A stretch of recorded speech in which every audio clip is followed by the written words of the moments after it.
साथियों, हम गायक प्रहलाद निषाद समा फील्ड में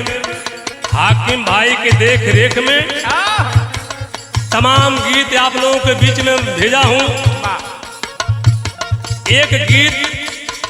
माटी की महत्ता के ऊपर आप सबको भेज रहा हूँ। आशा है कि पूरा जैसा आप लोगों ने प्यार दुलार दिया है, इस गीत के माध्यम से आप सबका आशीर्वाद दुलार प्यार मिलेगा।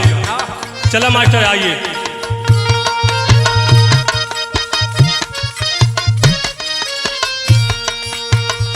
माटी मटिया के खोदी के खजाना खोजता, माटी मटिया के खोदी के खजाना खोजता,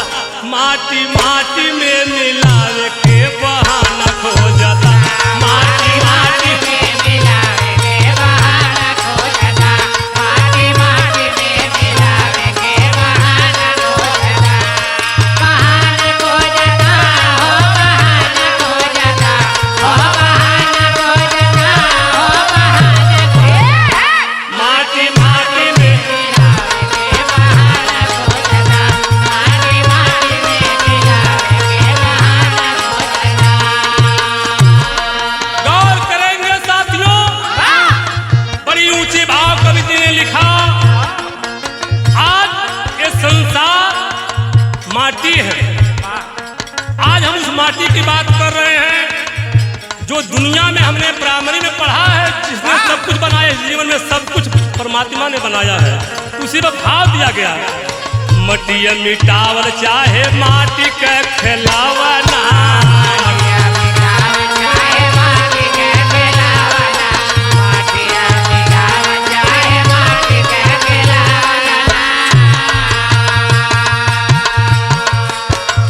होई जाई हीरा मोती माटी सब सोना,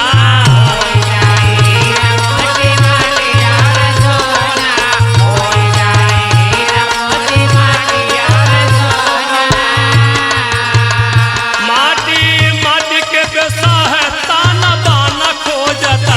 माटी माटी के बेसा है ताना बाना खोजता, माटी माटी में मिलावे के बहाना खोजता, माटी माटी में मिलावे के बहाना खोजता, माटी माटी में मिलावे के बहाना खोजता, बहाना खोजता, हो बहाना खोजता, हो बहाना खोजता, हो माटी माटी में मिलावे के बहाना खोजता, माटी माटी में मिलावे के बहाना खोजता। बड़ी ऊंची भाव कवि जी ने लिखा कि आज दुनिया ये संसार में सब कुछ अगर है कोई तो माटी से ही बना हुआ है। इसे कहना साथियों, मटिया न होत ते जहान नाई होत, मटिया न होत ते जहान नाई होत, मटिया न होत ते जहान नाई होत, मटिया के पिजड़ा परान नाही होत, मटिया के पिजड़ा परान नाही होत, मटिया के पिजड़ा परान नाही होत, कबो नया कबो बहुत पुराना खोजता, कबो नया कबो बहुत पुराना खोजता, माटी माटी में मिलावे के बहाना खोजता, माटी माटी में मिलावे के बहाना खोजता, माटी माटी में मिलावे के बहाना खोजता, बहाना खोजता, हो बहाना खोजता, हो बहाना खोजता, हो बहाना, माटी माटी में मिलावे के बहाना खोजता, माटी माटी में मिलावे के बहाना खोजता। गौर करेंगे साथियों, जब से सृष्टि बना हुआ है तब से आज तक जो कुछ शुरू हुआ इसी मिट्टी से मिला है, मिट्टी से बना हुआ है, इसी मिट्टी में समाहित होगा। इसलिए कहना है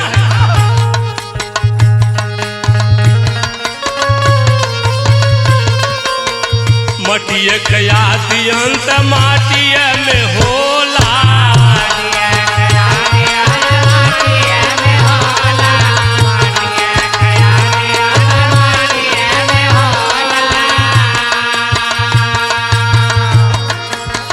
मटिया का रूप चिन्ह आँख तानी खोला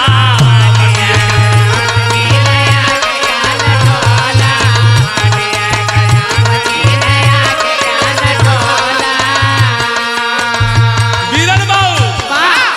अरे रही के मटिया में माटी के फसाना खोजता रही के मटिया में माटी के फसाना खोजता माटी माटी में मिलावे के बहाना खोजता माटी माटी में मिलावे के बहाना खोजता माटी माटी में मिलावे के बहाना खोजता बहाना खोजता हो बहाना खोजता आ बहाना खोजता हो बहाना खोजता माटी माटी में मिलावे के बहाना खोजता माटी माटी में मिलावे के बहाना खोजता। अगली लाइन बड़ी ऊंची भाव हमारे गुरुजी ने लिखे मटिया के झाड़ फूक माटिया से होला मटिया के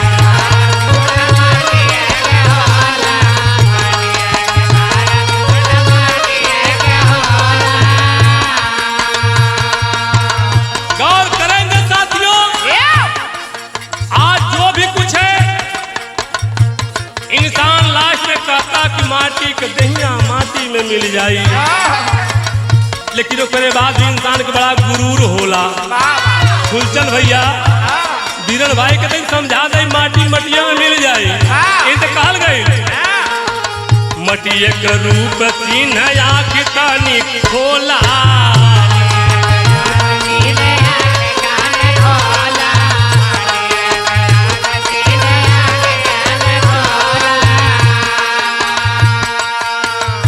देवी देवता गढ़ी माटी के सयाना खोजता देवी देवता गढ़ी माटी के सयाना खोजता माटी माटी में मिलावे के बहाना खोजता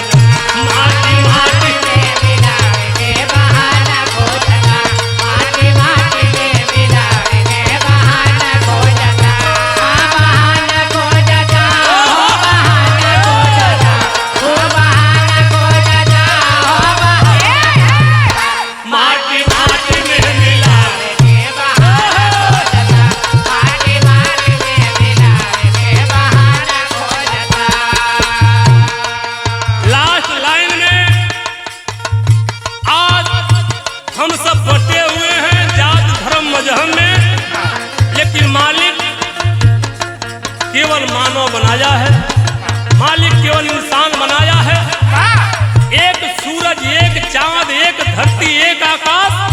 इसी के नीचे हम समाज के लोग तमाम आज आडंबर में फंस करके बहके हुए हैं इसलिए लास्ट में कहना है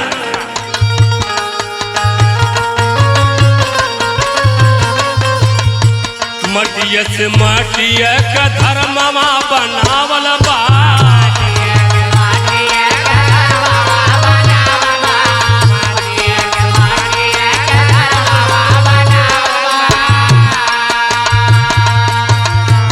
कर माटिया से माटी सिर जावल बा